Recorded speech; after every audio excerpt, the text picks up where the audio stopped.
This past weekend. I watched. Actually, this is not a news. This is something that a documentary that I watched on Netflix. Thank God for Netflix. I'm gonna give my comment later on about that. But this past weekend I watched the documentary called Freakonomics. Freakonomics? Yes. So in this movie, it basically says that the reduction of crime for the past 20 years has been due to the legalization of abortion. Really? Oh, wow. Crazy, right? Now, check this out. Now, Stephen Levitt, who was the researcher that pushed this hypothesis forward, started his research in the early 1990s when crime peaked. But around 1993, after almost every expert in the nation predicted that crime was going to increase during the 1990s, he noticed that crime was actually decreasing consistently, up until now. So he started looking at the different reasons that experts will cite, such as innovative policing strategies, stricter laws against crime, changes in the crack market, tougher gun laws, a stronger economy, police increase, blah, blah, blah. So first he looked at innovative police strategies and realized that fact had no impact whatsoever on the reduction of crime. Then he looked at stricter laws against crime, and he noticed that had only contributed to 30% to the reduction of crime, which is probably the only positive side of the overpopulation of prisons. Now, mind you that he said that it was a provisional reduction, so I don't know what he meant by that, but that kind of stuck in my mind, so it's probably not long-term or something. Then he looked at changes in the crack market and realized that had about 10% effect on the reduction of crime. And the other reasons together, such as gun law, a stronger economy, and police increase, had overall a 10% effect on the reduction of crime. Now, so, altogether it's like 55%. So where is the other 45% accounted for to reduce the crime? And he proposed that the legalization of abortion was that reason. In 1973, and he's saying that because of Roe and Roe versus Wade, the abortion became legal nationwide. Then 20 years later, crime falls. But why? You may ask. Well, let me explain it to you. It's really, really simple. What happens when you have a kid that is not wanted and you're forced to have it? You neglect them. You don't neglect treat them them. well. That kid they might be in dealing with poverty or other adverse situations. Yes, or a lot of the times mothers feel like, man, I'm a mess. You know what I mean? I'm emotionally unstable, and they just feel like I cannot take care of another life. You know what I mean? And back before, they were forced to have these kids, and so they just have it, and all of these issues were passed on to the kid. You know what I mean? Those kids grew up to be potential thieves. Yeah. You know what I mean? He has a strong data to support. Like in 1970, 5 states, California, Alaska, New York, Washington, and Hawaii, legalized abortion before it was legalized nationwide. And those same states had a crime reduction 3 years before the rest of the nation. Okay. So over there it was legalized in 1970. Later on, 1973 was legalized nationwide, and those 5 states had a crime reduction 3 years before. Wow. So, it's just not a mere coincidence. It's he points out that it's because of the legalization of abortion. Yeah. He also pointed out that in places where abortion was easily available, the difference in crime was 30%. There was a 30% difference in crime. So if you had abortion more easily available to your population, you had 30% lower incidence of crime than other states, other places. That's interesting, right? Yeah. Interesting. So it definitely makes sense. I could see the correlation there. Yeah. So what do you think about that? Does it make sense to you? Huh? Absolutely. Just thinking about that.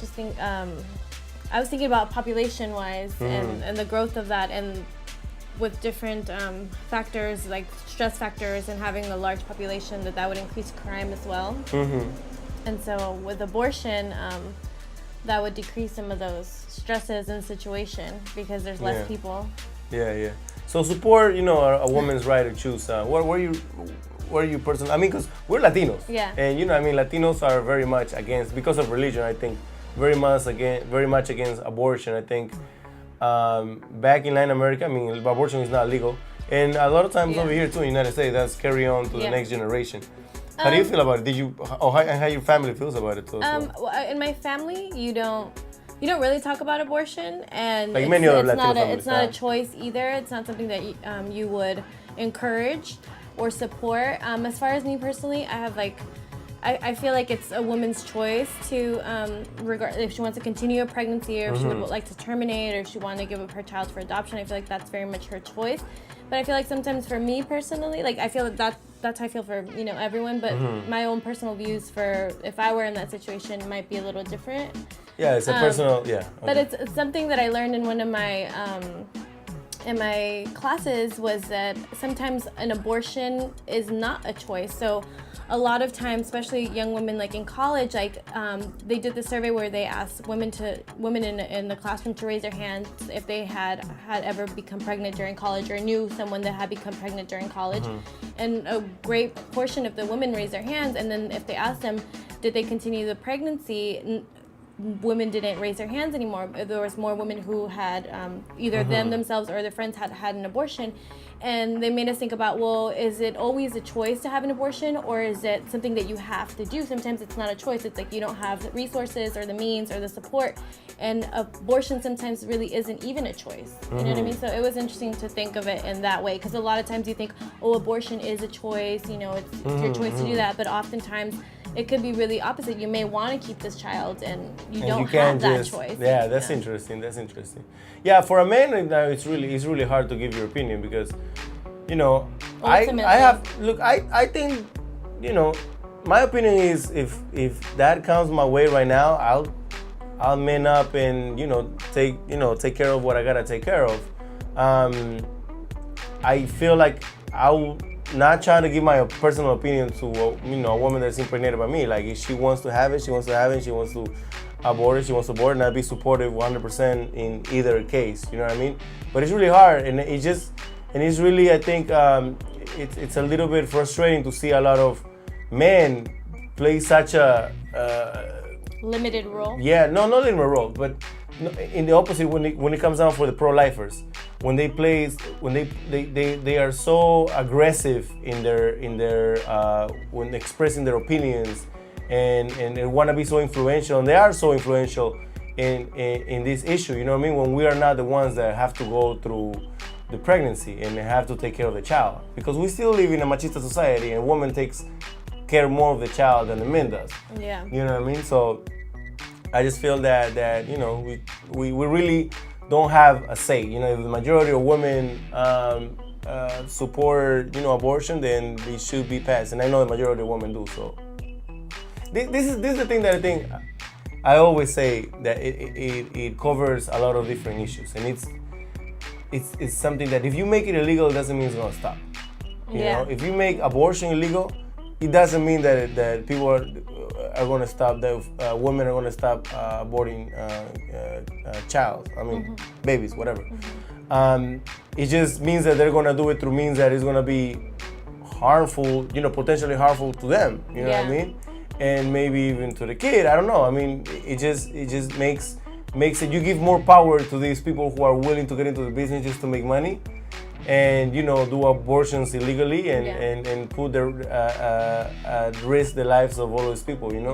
It's like worse. It's like drugs as well. You know what I mean? Just because you make it illegal doesn't mean that it's gonna stop. And what you're doing is overpopulating prisons and racially target people of color and putting them in prison. So and this is a right that I feel like women or the supporters of it are constantly trying to defend. Like it's always in the forefront of like Republicans' agenda. I know that we talked about how family because I feel funding. like Republicans have to be after something, right? Because I mean they say that they're they're against the spending, you know what I mean, and then they spend millions. They in favor of spending millions of dollars in defense, you know what I mean, but they want to cut welfare. You know what I mean? It's very ironic, but one of the things that they are very adamant about is abortion. It's wrong. God doesn't want us to do that. You know what I mean? Yeah, and that's how they get like their moral basis. Yeah, the moral basis for backing up and doing all these things. And these people are so fucking like stupid. They just look at the fact that they're supportive of that issue only, And they forgot about the other 90% of the things that they support. Yeah. You know what I mean? They're, no, but they support them. You know, they're Yeah. against abortion.